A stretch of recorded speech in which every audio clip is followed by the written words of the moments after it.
Hey, what's going on, guys? Today in this video, we're about to swap out the Epson QL7000. We're gonna put back my JVC NZ800.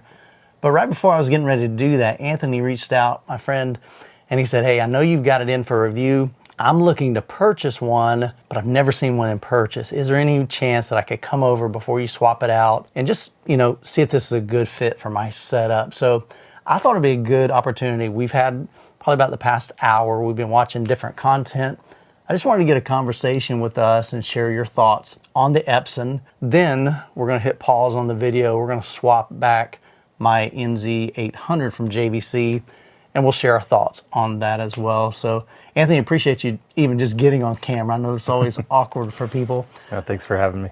But I think we can share some things. You guys don't have the opportunities that we do to be able to see these projectors. Sometimes you're relying on experiences like this, and so we're just hoping to provide some value in that. So we fired up the QL7000.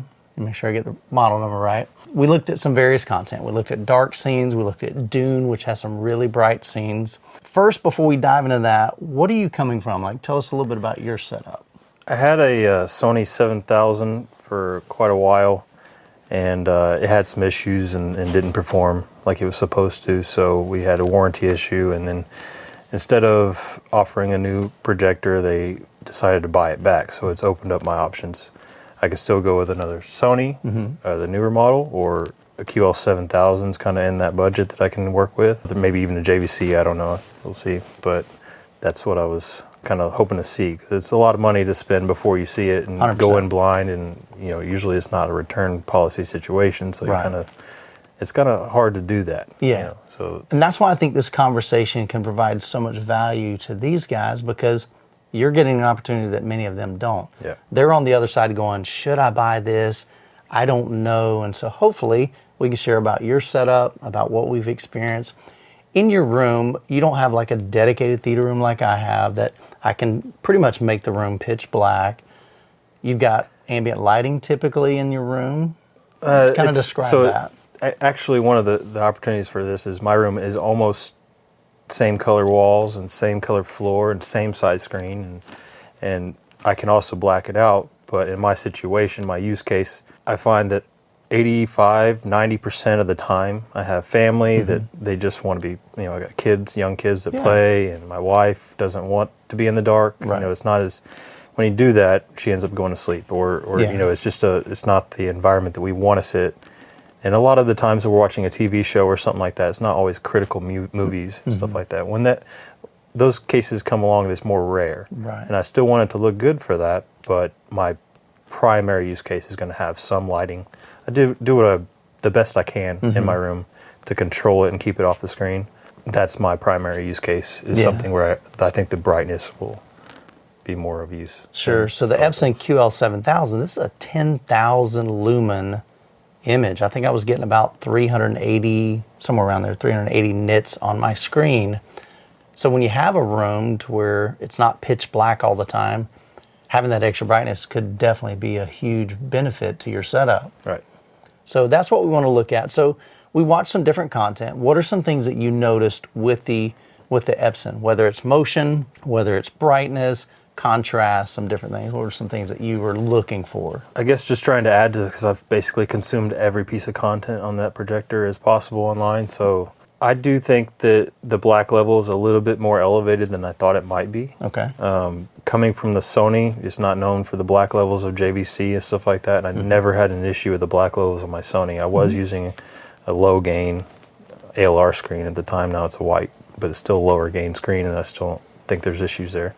I did find that the motion interpolation on normal with this projector was better than I expected, maybe better than the Sony I had, just as somebody that uses motion interpolation all the time. We used MadVR for it, and I use MadVR as well at home, so it was kind of like the perfect situation to compare my room to. Yeah.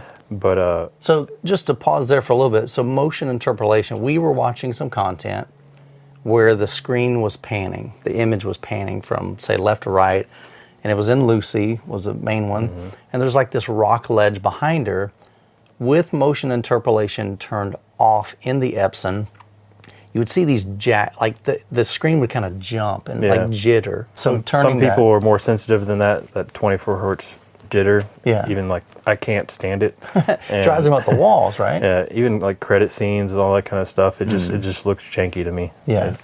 And I'm just somebody that's sensitive to that, I guess. So we turned it to low, and what did that look like? It didn't. So I've seen the LS12000 several times, and on low there, it looks really That's really acceptable. good. That's good. On this one, I think it was basically like off, maybe worse, maybe I don't know. Yeah, we didn't really notice help. much difference. It didn't look good at all. So I was kind of thinking when I saw that I had heard on some other content that it doesn't have the same motion interpolation as the LS12000. Okay. So I was a little bit worried, but then when you turned it up to normal, it looked great. You were thinking, oh man, we're going to see all kinds of artifacts and just stuff that doesn't SOE. belong. I just didn't see any of that. Yeah, like soap opera effect. So, see, I want to make sure everybody understands. We throw out these terms, they're like, what does that even mean? SOE, soap opera effect.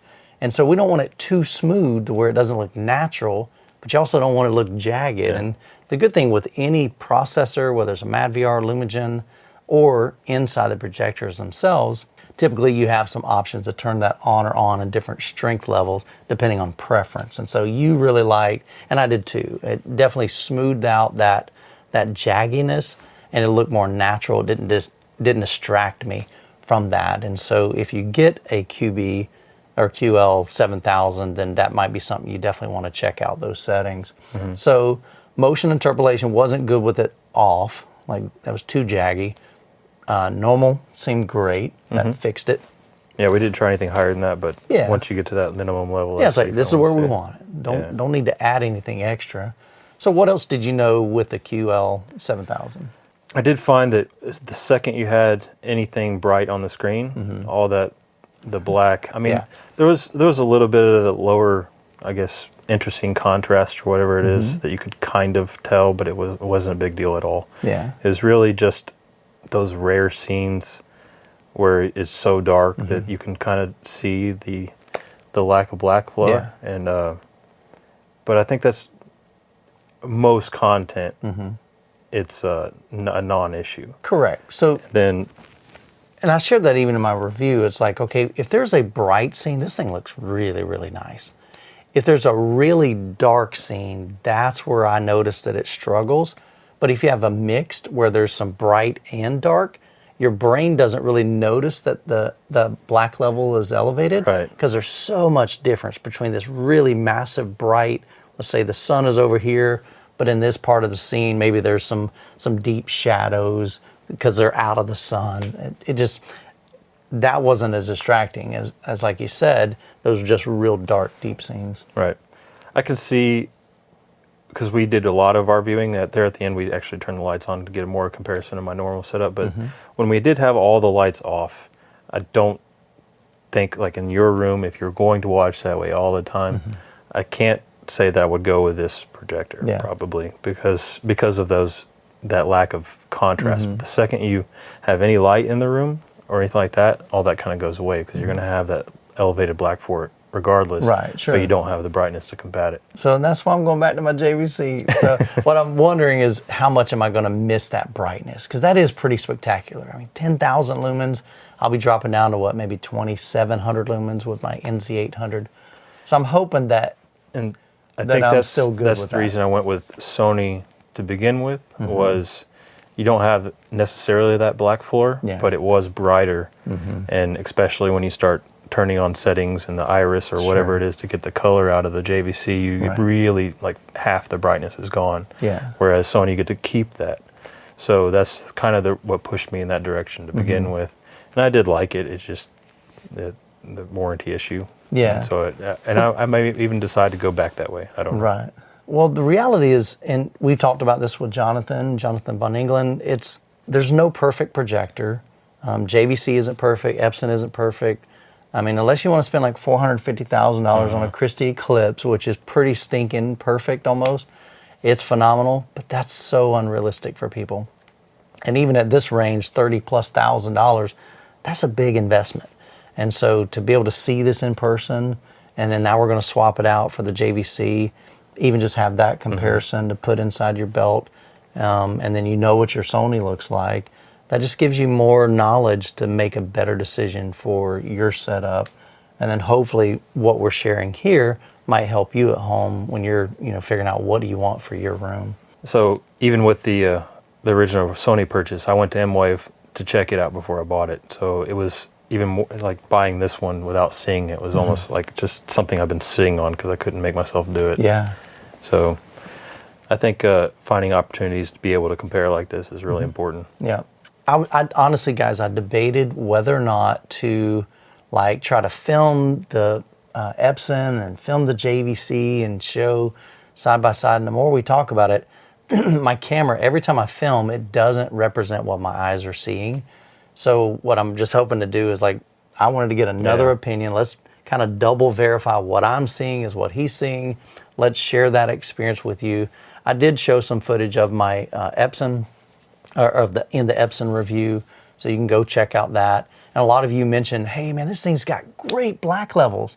It really doesn't, but my camera can't pick that up. Yeah, it doesn't. It didn't look. I've seen your videos before. And it didn't look anything like that in person. Right. So that's the hard thing about showing, whether it's a video clip or even an audio clip. It's not an accurate representation of what we're experiencing in person. So I think this will still, provide, some value to you guys. So any other thoughts before we swap it out? No. All right, so I'm gonna hit pause on the video. We're gonna get the Epson uninstalled, reinstall my JVC NZ800, connect it to the MapVR, and then we'll come back and just share with you our thoughts on that and see what you think. All right, Anthony, we just got the NZ set up, went through a bunch of content. What are some things that you saw different in the JVC than the Epson? I mean, obviously the black level is different, but in a room when we watched with the lights all the way off, there's no question. It's probably more impact because of the contrast and the black levels. But the second we tried to turn on even 10% in the bright and just only in rear the back, lights back here, completely washes everything out, and you don't have the brightness to compete against. So in my use case, the reason I wanted to look at this was to really see that head to head. And when I'm looking in my room, most of the time with kids in the room, and I need to have just some light is controlled, but with JVC, when you're relying on those blacks, we even saw when you had your cabinet open because we were doing something with a Blu-ray player or something like that. When you have that JVC and relying on the blacks, those little lights, you're just chasing them around because it's affecting it. Yeah. Like we threw a towel in front of the door with the Epson. I didn't really it's not care. a big deal. You just crank it up. Yeah. So it's that kind of effect that if you're using your room only for the critical blacked out viewing, and JVC makes a lot of sense. But for real world home theater use with family and stuff like that, multi-purpose rooms. I feel like a lot of people are going to use the brightness more than the blacks to me. Yeah. And I've always told you guys, if you don't have a dedicated room with a fully light controlled, JVC would look horrible in my living room, like absolutely horrendous. When I turn the lights on, I can't watch sports in here with that. It's really designed for dedicated theater rooms. I think even if I would upgrade to the 900, I don't think it'd make that much of a difference. Right. But when you're going to 10,000 lumens, then like you said, you can overcome the brightness in the room and still get an amazing picture with it. Yeah, and there were some scenes that were like really those OLED samples from YouTube that we just watched. Like, I mean, if you're looking at an OLED demo, and you really need the black level to show it the best. Sure. But I don't think that even in those scenes that I felt like you were losing that much. I think personal preferences affected you more than it does me. It did. And like I said, the Epson pulled me out during those really dark scenes, but that's because I've had JVC for 3 generations. The NX7, the NZ8, and the NZ800. So that's what my eyes are so used to seeing. So when I no longer see that, I get pulled out of the movie. Yeah. And like I was saying, like once you start chasing that black level like that, we were talking about A lens a minute ago, or an anamorphic lens. Yeah. I'm thinking if you're chasing it, you kind of want to get one of those because you're getting a little shine off your wood desk here and up there. And so like even in some of those scenes where there's bright content on the screen, it starts washing out the blacks anyway. Yeah. Because you're not keeping all the light on the screen. So he's trying to convince me to upgrade. That's what it is. But it's been super cool. So I think, overall, the Epson's a beautiful image. Great projector. I think it's absolutely going to be a better fit for your setup because you've got more ambient light. You leave some of the lights on in the room, and there's just so much light output that it's going to overcome that. And it was nice seeing this back to back like that, because when we looked at the Epson to begin with, there was some of the scenes like that we in The Greatest Showman that I thought was really out of focus a little bit, and I'd never seen that before. So I was thinking, is it Epson just like not sharp? Is that the shifting thing or something like that coming through? Then when he threw it on the JVC, it looked the same thing. So it same could be my problem. screen. Yep. Yeah. So maybe it's just a scene that I'd never seen or noticed before, and the brightness brought it out, and then the second time I was really looking for it. Yeah. So maybe it was just something like that. But it was nice seeing that just because I saw it in the Epson, it was in the JVC as well, and we even tried the disc versus the Kaleidescape version just to see and same. Yep. So yeah, it was nice. Yeah, so this is always fun. So hopefully this video at least will help give you some perspective on the differences between JVC, between the Epson, at least these two models. And if JVC is a good fit for you, we're an authorized dealer for JVC. If Epson is a good fit for you, I'll have a link down in the description for somebody else. They sell it. But that's not what this video is about. This video is about two dudes loving this, having a huge passion for home theater. And I just told Anthony, I think us sharing our experience with you guys hopefully will be beneficial. We did look at filming this, and it was a hot mess. We quickly realized my camera is incapable of showing what our eyes are seeing, and I don't want to have to justify, well, guys, I know you think you're seeing this, but what my eyes, it was just going to get goofy. So I'd rather just share what we both saw, and hopefully that'll be of value to you guys. So, Anthony, thanks again, man. Thank you. Let me know what you get, man. If you get the Epson, that'd be awesome. So, hope you guys enjoyed the video. Have a great week. God bless. Catch you in the next one. He wanted to check out the Epson QL8000. Love to talk about your setup at your house. What's that? QL7000. What'd I say? 8,000. There's no 8,000. All right.